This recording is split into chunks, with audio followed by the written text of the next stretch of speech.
Es un gusto para mí explicar lo que son los cuadriláteros. Estas figuras geométricas tienen diferentes formas, pero todas ellas tienen en común muchos elementos. Estos elementos son lo que son los vértices. Los vértices son los puntos de intersección de los segmentos.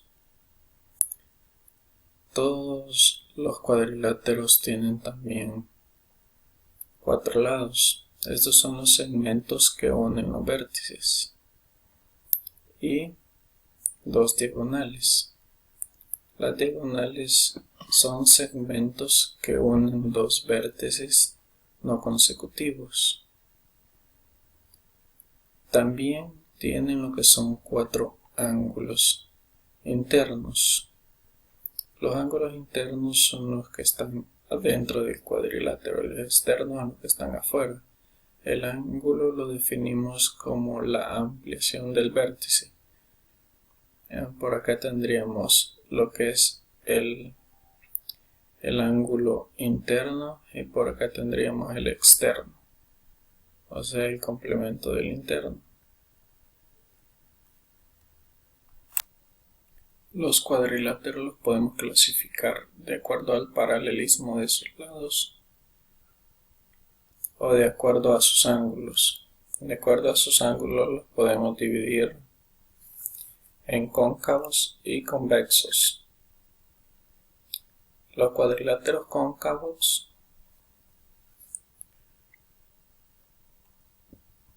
uno de sus ángulos es mayor de 180, es decir que uno de sus ángulos internos va a medir más de 180, mientras que en el convexo ninguno de sus ángulos puede medir 180 grados, tiene que tomar medidas menores a 180.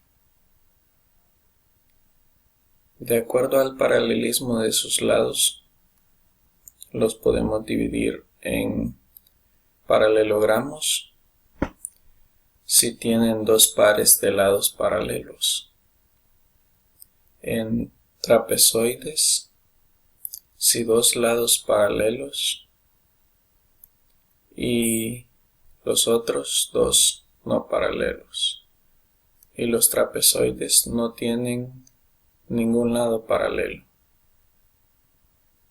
Dentro de los paralelogramos encontramos los siguientes.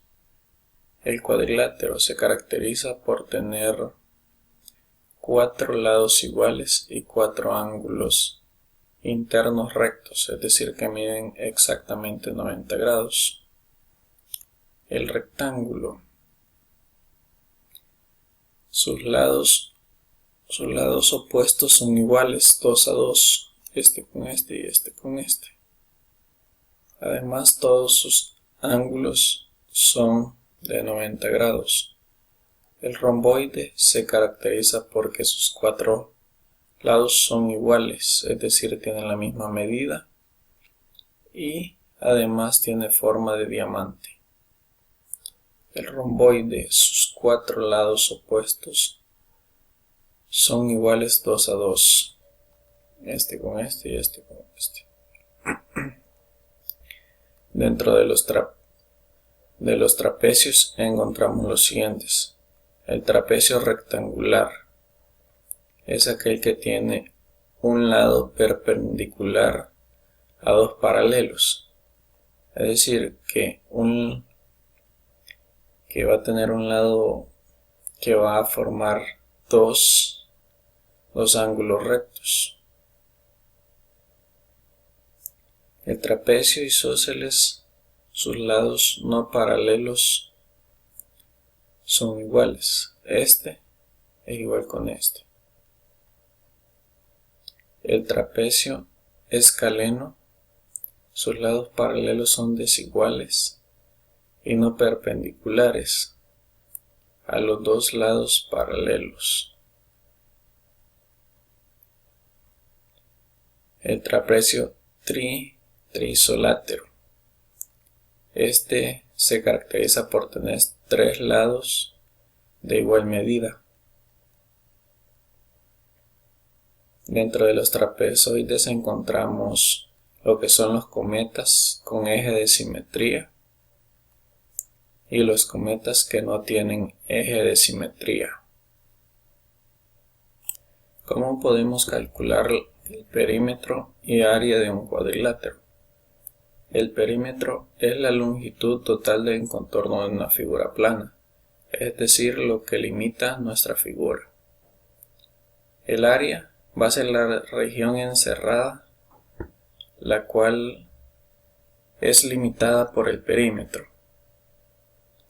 El perímetro del cuadrilátero es la longitud del contorno o la suma de sus 4 lados. La fórmula ya simplificada nos queda perímetro igual a 4, o sea, sus 4 lados por A, porque son iguales, entonces valen lo mismo todos. Entonces 4 por 5 nos da a 20 unidades. Y el cálculo del área se hace multiplicando lo que es su base por la altura. Como hemos notado, la base es igual. La base con la altura es igual. Entonces lo hacemos lado por lado. 5 por 5 nos da 25 unidades al cuadrado. Es muy importante dejar expresado al cuadrado lo que es el área. Área y perímetro del rectángulo. El rectángulo, por tener dos lados 2 a 2 iguales, entonces lo hacemos de esta forma: perímetro igual a 2 por A más 2 por B. Sustituimos, en este caso A sería 3 y B sería 5. Aplicamos lo que es la ley distributiva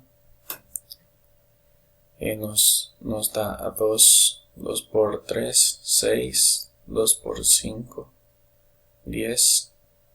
Sumamos 6 más 10, nos da a 16 unidades. Su área la vamos a calcular multiplicando su base por su altura, es decir, su ancho por su alto. Su base es 5 y su altura es 3. Entonces multiplicamos 3 por 5, nos queda 15. Área y perímetro del rombo. El rombo, por tener 4 lados iguales, para sacar su perímetro, entonces multiplicamos 4 por el valor de su lado. Entonces nos queda 4 por 5, 20. El área resulta de multiplicar su diagonal mayor por su diagonal menor y dividirlo entre 2. Su diagonal mayor en este caso sería 8, su diagonal menor sería 6 y lo dividimos entre 2. 8 por 6 nos da 48, 48 entre 2 nos da 24 unidades cuadradas. Recordemos de que el rombo, en realidad lo que hemos encontrado acá es el área de 4 triángulos rectángulos. Área y perímetro del romboide. El romboide, por tener 2 lados opuestos iguales 2 a 2, entonces multiplicamos cada uno de sus lados por 2 y nos queda 10 más 18. Sumado nos queda a 28 unidades. Su área la hacemos base por altura, no por lado. Su base sería 9, su altura sería 4. Entonces 9 por 4 nos da 36. Vemos de que en realidad el área corresponde a un rectángulo cumple con las mismas condiciones de un rectángulo, pues si esto se traslada para acá, completamos el rectángulo que hace falta. Área y perímetro del trapecio. Para sacar su perímetro sumamos sus lados y nos da a 42 unidades. Para calcular su área, lo que hacemos es sumar su base mayor más su base menor, nos da 26, lo multiplicamos por su altura, la cual es 6. Hacemos la multiplicación 26 por 6, nos da 156. Ese producto lo dividimos entre 2, nos da a 78 unidades cuadradas. Área y perímetro del trapecio. Los trapecios son un poquito diferentes, ¿verdad? Y por ese motivo lo que hacemos es que acá, como puede variar sus lados, lo que hacemos es que simplemente los sumamos cada uno por separado. En este caso nos da 31.54. Para su área se nos complica, para sacar su área se nos complica un poquito, ¿verdad? Porque estos trapecios hay unos que no tienen eje de simetría, unos sí, pero por ejemplo los que tienen eje de simetría fácilmente los podemos dividir en dos, porque tienen este eje de simetría y nos quedaría, porque son dos triángulos, entonces sería una alternativa utilizar lo que es la fórmula de los triángulos, la cual es base por altura dividido entre 2.